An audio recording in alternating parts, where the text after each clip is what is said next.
Selamat datang kembali di Bukan Gila Bola Channel. Kali ini bertemu lagi bersama gua Bung Gempal. Kali ini kita akan membahas tentang penyebab kekalahan timnas Indonesia karena faktor keras kepala kepelatihan Patrick Kluivert. Timnas Indonesia harus rela kalah 3-2 dari timnas Arab Saudi, di mana ini menjadi pertandingan yang tentu membuat bukan hanya gua emosi, bukan hanya gua kecewa, tapi lu semua yang nonton video ini pasti juga merasakan hal yang sama gitu loh. Kita kecewa kenapa timnas Indonesia tidak bisa meraih hasil positif di Arab. Padahal kemenangan ini bisa terjadi dengan komposisi pemain yang kita punya. Tapi pada faktanya 11 pemain utama yang diturunkan pada menit awal itu justru membuat blunder Patrick Kluivert dan menyebabkan timnas Indonesia kalah tipis 3-2 melawan Arab Saudi. Patrick Kluivert menggunakan formasi 4-4-2 di mana dia berharap 2 gelandang itu menjadi winger untuk bisa membantu penyerangan ke depan dengan terjadi pola 4-2-4, tetapi pola ini tidak berjalan dengan maksimal karena timnas Arab Saudi cukup cukup aware terhadap taktik ini sehingga banyak celah-celah yang mereka tutup dan kita kesulitan untuk mengalirkan bola ke depan. Pemilihan dan juga komposisi 11 pemain utama.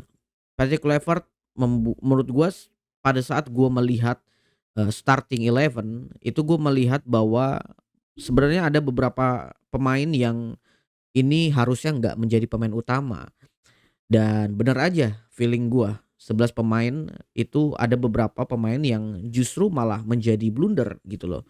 Malah sering membuat blunder sehingga membuat timnas Indonesia kalah gitu. Siapa aja? Menurut gua ada 3 orang. Sebenarnya ada 2 orang yang benar-benar blunder parah, yang benar-benar sebenarnya harusnya ini nggak main sejak awal. Oke kalau misalkan mereka main, tapi setidaknya ketika mereka setelah melakukan kesalahan harusnya mereka langsung ganti sama Patrick Kluivert, yaitu ada Mark Klok dan juga ada Yakob Sayuri. Kita akan membahas itu nanti aja dulu. Di sini gue mau, membahas tentang keras kepala seorang Patrick Kluivert terlebih dahulu. Patrick Kluivert, komposisi pemain utamanya itu kurang. Dia benar-benar tidak bisa membaca bagaimana permainan timnas Indonesia ini dapat maksimal dengan pemain-pemain yang benar-benar bisa menjadi pembeda dalam game kali ini, yaitu tidak dipanggilnya Marcelino Ferdinand. Oke, Marcelino Ferdinand emang keras kepala mainnya, dia lebih ke individual. Tapi kita juga harus ingat Patrick, bahwa Marcelino itu yang membuat kita bisa menang melawan Arab Saudi di GBK. Dia benar-benar bisa menjadi game changer. Dia punya mental, dia punya kreativitas, dan setidaknya dia berani pegang bola, serta dia bisa mengalirkan bola ke depan. Entah dengan individualnya, visinya, dan lain sebagainya. Walaupun kita tidak menutup kemungkinan bahwa pemain ini juga akan bermain buruk di lapangan. Tapi kita lihat dalam beberapa pertandingan sebelumnya, emang iya mainnya buruk terus kan? Enggak gitu loh. Justru dia bisa benar-benar bisa menjadi game changer atau pembeda dalam permainan yang, dilakukan oleh timnas Indonesia. Tapi pada faktanya justru Patrick Kluivert malah memilih Beckham dan menghempaskan seorang Marcelino dan ya kalian bisa ngeliat sendiri gimana bapuknya Beckham pada permainan kali ini. Nggak ada sama sekali aksinya dia yang benar-benar membuat kita terpukau. Setidaknya membuat, timnas Arab Saudi, kesusahan. Tapi pada faktanya tidak ada seperti itu. Akhirnya apa? Akhirnya ya bener-bener nggak ada pembeda dalam permainan ini gitu loh. Beckham yang dimainkan sejak menit awal, ini membuat kita semua kecewa. Kenapa? Harusnya Marcelino yang ada di sana. Marcelino yang harusnya ada di sana, bermain di sana. Tapi pada faktanya Patrick Kluivert punya pemikirannya sendiri. Akhirnya dia tidak memainkan atau tidak memanggil seorang Marcelino. Serta juga Ivar Jenner tidak dipanggil dan lebih dipilih untuk bermain di SEA Games. Kayak buat apa gitu loh maksud gua. Kenapa lu nggak memaksa, Ivar Jenner untuk bisa bermain di senior? Buat apa dia harus bermain di U23 atau di SEA Games? Lu bisa tarik ini orang main di Young Utrecht, tapi dirinya sudah masuk ke list pemain utama di FC Utrecht. Sekalipun mereka si Ivar Jenner bermain di Young Utrecht, tapi kan lawannya juga Liga 2 Belanda, Bos. Lawannya juga keras-keras, Bos, lebih keras daripada Liga Super League Indonesia kan gitu. Ini yang sebenarnya menjadi kekhawatiran sejak awal oleh kita gitu loh sebagai pecinta timnas. Kenapa dia tidak dipanggil gitu loh. Serta juga pencoretan seorang Nathan Joaon yang dinilai ini menciderai permainan timnas Indonesia di lini tengah. Kenapa Nathan lu coret gitu loh? Emang sepenting apa seorang Mark Klok sehingga lu lebih memilih Mark Klok dibanding seorang Nathan? Nathan ini jago banget loh. Di Liga 2 ini, di Liga 2 Belanda ini dia lagi jago-jagonya. Ratingnya ijo terus. Tapi kenapa nggak dipanggil gitu loh?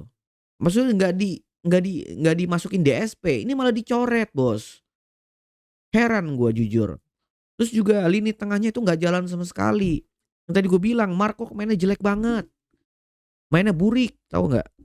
Ini kita bicara tentang pemainnya ya. Kita tidak berbicara dengan klubnya. Gue nggak peduli dia main di Persib, dia main di Persija, dia main di Malut United, main di Semen Padang, main di Bekasi Persipasi, gue nggak peduli. Kita bicara permainannya gitu loh. Kita bicara secara individual permain itu sendiri. Marco itu mainnya jelek. Dia nggak punya mental buat bermain di internasional. Gua herannya kenapa dia menjadi pemain utama dan juga pemain yang tidak digantikan gitu loh. Di babak pertama dia telah melakukan banyak kesalahan, babak kedua juga melakukan banyak kesalahan, tapi kenapa nggak diganti gitu loh. Kenapa keras kepala banget Patrick Kluivert, itu yang kita heran gitu loh, Dut. Di lini tengah gak jalan, jarang ada pemain lini tengah atau Mark Klok yang maju atau masuk setidaknya kembali ke belakang untuk mengalirkan bola ke depan. Tidak ada pemain lini tengah, khususnya Mark Klok, yang mau menjemput bola ke belakang. Coba bayangkan kalau misalkan Ivar Jenner atau Nathan yang berada di posisi dia. Gue yakin dia akan turun ke belakang, akan menerima bola lalu mengalirkan ke depan. Tapi pada faktanya apa? Pada faktanya tidak ada permainan lini tengah yang benar-benar maksimal. Gak ada kreativitas sama sekali. Akhirnya apa? Akhirnya J.I. Des, Kevin Dix, mereka sering bawa bola sendiri untuk bisa mengalirkan ke depan. Akhirnya apa? Karena tidak adanya lini tengah yang berfungsi. Akhirnya back sendiri yang mencoba untuk mengalirkan bola ke depan. Jadi kita tuh tidak bermain di seolah-olah tuh kita tuh tidak punya lini tengah gitu loh. Terus juga banyak sekali blunder-blunder yang dilakukan oleh Mark Klok itu sendiri. Salah passing, salah posisi, nggak punya misi, nggak punya visi, sorry. Jadi bener-bener permainan tuh kayak ini tuh bener-bener mencerminkan permainan Super League gitu loh, Liga 1. Sampah banget menurut gua gitu loh. Gue yang heran tuh kenapa Patrick Kluivert itu benar-benar mempercayakan seorang pemain dari Super League. Apa gitu loh maksud gue, urgensinya tuh apa gitu loh. Tidak dimainkannya seorang Tom Haye sejak menit awal, tidak dimainkan seorang Ole Romeni. Oke, Ole Romeni cedera baru pemulihan. Tapi setidaknya masukkan dia di menit 45 atau babak kedua. Pada saat babak kedua mulai masukkan, itu kan gue yakin dia bisa-bisa aja kok gitu loh maksud gue. Yang gue keselin tuh kenapa Haye nggak dimainin sejak awal gitu loh. Patrick Kluivert ini gue nggak ngerti dia bebal banget, kelas kepala gitu loh. Dia tuh bener-bener tidak bisa cepat mengambil keputusan untuk pemain mana yang sekiranya telah melakukan blunder, melakukan kesalahan, itu harus diganti. Dia enggak, diem aja. Orang kalau misalkan ngelihat ada pemain yang udah banyak melakukan kesalahan, harusnya diganti. Ini enggak, diem aja. Pemain yang melakukan kesalahan tidak diganti-ganti sampai menit 85 atau bahkan Marcos sendiri nggak diganti-ganti. Kayak maksud gua atuh apa gitu loh. Apa sebenarnya yang dicari oleh timnas Indonesia khususnya Patrick Kluivert? Kemenangan kah? Atau justru hasrat pribadi? Kemenangan kan? Kalau emang kemenangan harusnya lu bisa melihat mana pemain yang error di lapangan. Dan pada saat itu juga harusnya lu ganti. Ini enggak. Akhirnya banyak kesalahan-kesalahan yang dilakukan oleh lini tengah. Terus juga Yakob Sayuri. Kenapa nggak diganti sejak menit babak kedua? Oke, kalau misalkan emang Patrick maksa buat mainin Yakob Sayuri atau memberikan kesempatan kepada Yakob Sayuri, oke babak pertama selesai. Babak kedua ganti, langsung pemainnya ganti. Di posisi Yakob Sayuri itu ada Sandy Walsh, kenapa nggak lu mainin sejak awal gitu loh. Dan James, posisi Dan James itu jarang sekali dieksploitasi. oleh timnas Arab. Yang sering dieksploitasi itu adalah siapa? Yakob Sayuri. Karena apa? Karena mereka juga tahu ini pemain ampas. Mereka juga tahu, timnas Arab Saudi tahu ini pemain gampang dilewatin. Kita eksploitasi aja terus sisi kanannya. Akhirnya apa? Banyak sekali kesalahan-kesalahan yang dilakukan oleh Yakob Sayuri yang mengakibatkan apa? Mengakibatkan berbuah gol, pelanggaran dan lain sebagainya. Ini bener-bener di luar logika dan gua heran gitu loh sama Patrick Kluivert tuh gua heran. Kenapa lu tidak bisa mengambil keputusan yang cepat?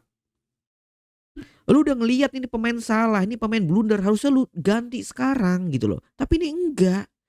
Ini yang menjadi keheranan kita gitu loh, netizen bola khususnya timnas Indonesia. Ini adalah PR besar yang akan timnas Indonesia harus selesaikan untuk menghadapi Irak.